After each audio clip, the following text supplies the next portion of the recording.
جب آپ کسی نے کہا کہ کوئی ایک آپ صاحب بیان کرتے ہوئے کہہ رہے تھے کہ ہندو، مسلم، سکھ، عیسائی سب ایک ہیں، اللہ تعالیٰ چاہتا تو کیا سب کو مسلمان نہ کر دیتا یا سب کو عیسائی نہ کر دیتا، مگر اللہ تعالیٰ چاہتا ہے کہ میرے کچھ بندے میری عبادت کریں، کچھ میری پوجا کریں، کوئی اس کے علاوہ ہوں۔ تو اس کا کیا حکم ہے؟ اور جن لوگوں نے اس کو سننے کے بعد کہا بے شک بے شک، تو ان کا کیا حکم ہے؟ دیکھیں، صاحب نے بالکل ٹھیک بات نہیں کی، بلکہ اللہ تبارک و تعالیٰ نے جیسا کہ قرآن عظیم میں واضح طور پہ سورہ آل عمران کی آیت نمبر 19 میں فرمایا کہ ان الدین عند اللہ الاسلام، کہ بے شک دین تو اللہ کے نزدیک اسلام ہی ہے۔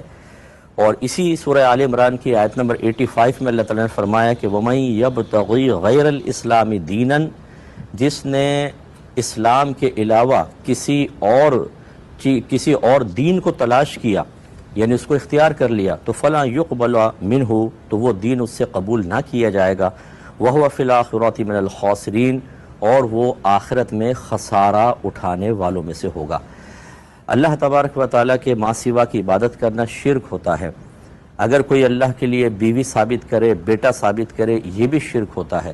آپ کو کہے کہ اللہ تعالیٰ اس شرک سے راضی ہے، حالانکہ جا بجا اللہ تعالیٰ نے قرآن عظیم میں شرک کی مذمت فرمائی، اور یہاں تک فرمایا کہ اگر کوئی اسی حالت میں مر گیا، یعنی حالت شرک میں، وہ ہمیشہ ہمیشہ جہنم میں جائے گا۔ تو کیسے اللہ تعالیٰ اس سے راضی ہو سکتا تھا؟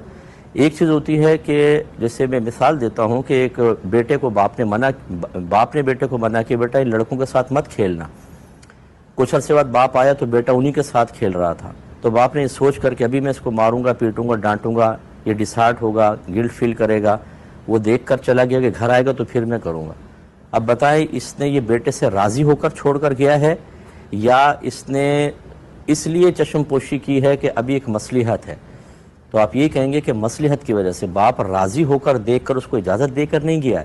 ایسے اللہ تبارک و تعالیٰ نے مختلف لوگوں کو پیدا فرمایا، ہدایت اور گمراہی کے اسباب مہیا فرما دیے، بعض نے اسباب گمراہی اختیار کر لی۔ اب اگر اللہ تعالیٰ فوری گرفت نہیں فرماتا تو اس کا مطلب یہ نہیں ہے کہ اللہ تعالیٰ اس سے راضی ہے، بلکہ اللہ تعالیٰ ان کو مہلت دے رہا ہے۔ اگر قرآن پڑھا ہوتا تو سب باتیں قرآن میں موجود ہے کہ اللہ تعالیٰ مہلت دیتا رہتا ہے اور پھر آخرت میں پکڑ لے گا۔ یہ دنیا میں بھی عذاب نازل کر دیا بہت سی قوموں پر، ورنہ آخرت میں پکڑے گا۔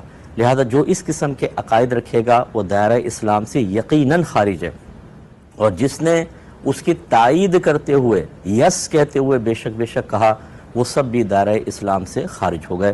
انہیں تجدید ایمان اور تجدید نکاح کرنا ہوگا۔ اور میں گزارش کرتا ہوں کہ دیکھیں، قرآن کے قریب آئیے، حدیث کے قریب آئیے۔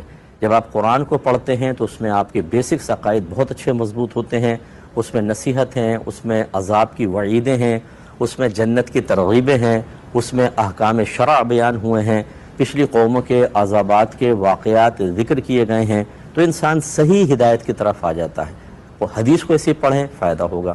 ہماری یوٹیوب پہ تفسیر قرآن تدبر قرآن موجود ہے، جو یہیں پہ میں نے ریکارڈ کروائی تھی، ایپیسوڈ 1 سے دیکھنا شروع کریں، بہت فائدہ ہوگا، اور اس قسم کے کسی بھی گمراہی میں انسان مبتلا نہیں ہوگا۔ ایسے ہمارا درس بخاری پروگرام آتا ہے، وہ بھی یوٹیوب پہ ڈلا ہوا ہے، درس بخاری کی پہلا پروگرام سے دیکھنا شروع کریں۔